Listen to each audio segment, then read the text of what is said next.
और मुसलमानों के दिलों के अंदर अल्लाह के नबी की जो मोहब्बत है, मैं समझता हूँ ये इख्तियारी नहीं है, गैर इख्तियारी मोहब्बत अल्लाह ने दिलों में डाल दी है।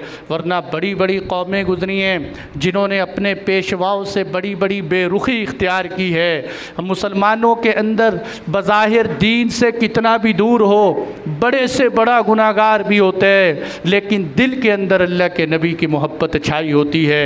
और अल्हम्दुलिल्लाह फ़ख्र है इस बात पर कि मुसलमान अल्लाह के नबी की ज़ात तो बहुत ऊंची है, मुसलमान अल्लाह के नबी के शहर से मोहब्बत करते हैं, आपकी गलियों से मोहब्बत करते हैं, आपकी गलियों के अंदर उगने वाले दरख्तों से भी मोहब्बत करते हैं, आप अलैहिस्सलातु वस्सलाम के जूतों और तस्मों से भी मुसलमान मोहब्बत करते हैं।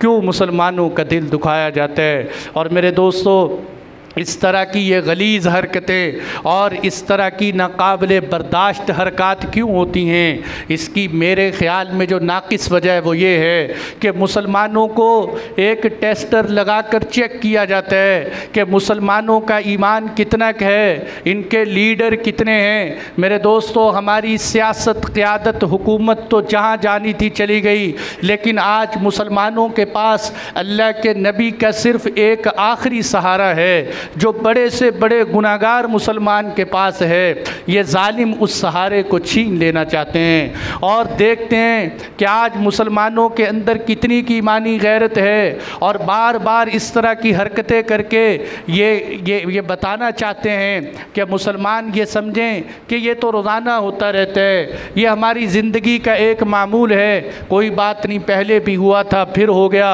आहिस्ता आहिस्ता मुसलमानों का रिश्ता अल्लाह के नबी से दूर हो जाए, इसलिए इस तरह की हरकत की जाती हैं। अब करने के काम क्या हैं, हमें क्या करना चाहिए? मेरे दोस्तों, मैं 3 बातें अर्ज़ करूंगा जो हमारे करने की हैं।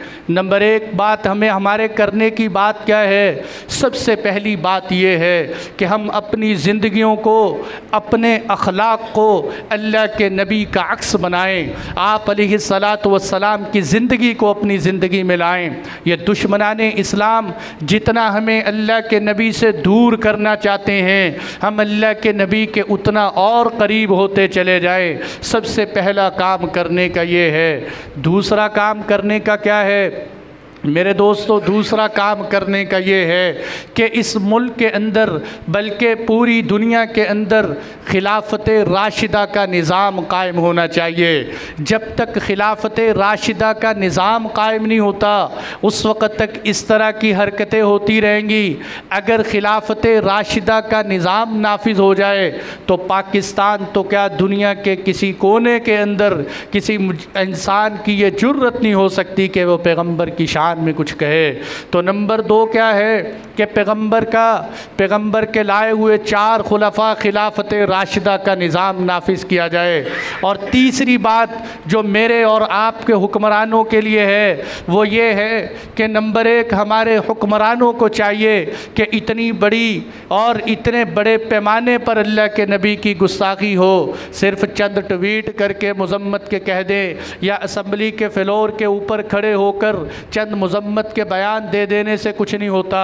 इनको चाहिए कि मुल्की सतह पर सिफारती ताल्लुकात ख़त्म करे और ऐसे जालिमों की लाई हुई जो चीज़ें हैं फ्रांसीसी मसनूआत और प्रोडक्ट का बाइकाट करें और ये कहे कि इनकी चीज़ों को हम नहीं ख़रीदेंगे।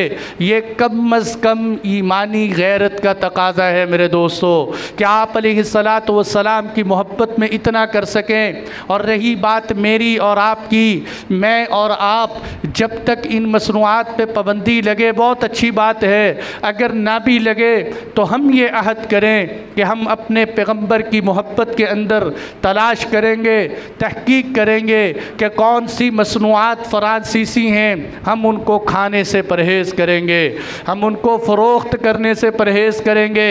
इसलिए कि आप अलैहिस्सलातु वस्सलाम का इश्क अगर दिल के अंदर है, आपकी मोहब्बत दिल में है, तो क्या मुसलमानों तुम अल्लाह के नबी के लिए उस जालिम और दुश्मन के बनाई हुई चीज़ों को नहीं छोड़ सकते? मुसलमान तो पैगम्बर के नाम पर अपनी गर्दनें कटवाते हैं।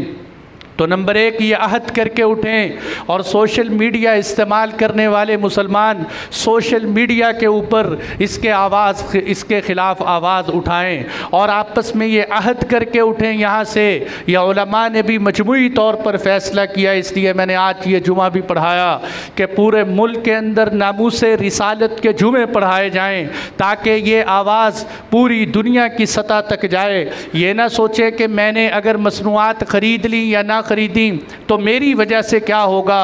एक एक मुसलमान ये नीयत करता चला जाए, 1 अरब से ज़ायद मुसलमान जब ये मसनूआत से बाइकआउट करेंगे तो मेरे दोस्तों कोई वजह नहीं है कि वो माफ़ी मांगने पर मजबूर हो जाएं और अपनी इस गंदी और गलत गलीज़ हरकत से माफ़ी पर मजबूर हो जाएं। अल्लाह से दुआ है कि अल्लाह ताला हम सबको अपने महबूब से सच्ची मोहब्बत नसीब फरमाए। व आखिरु दावाना अनिल हम्दुलिल्लाहि रब्बिल आलमीन।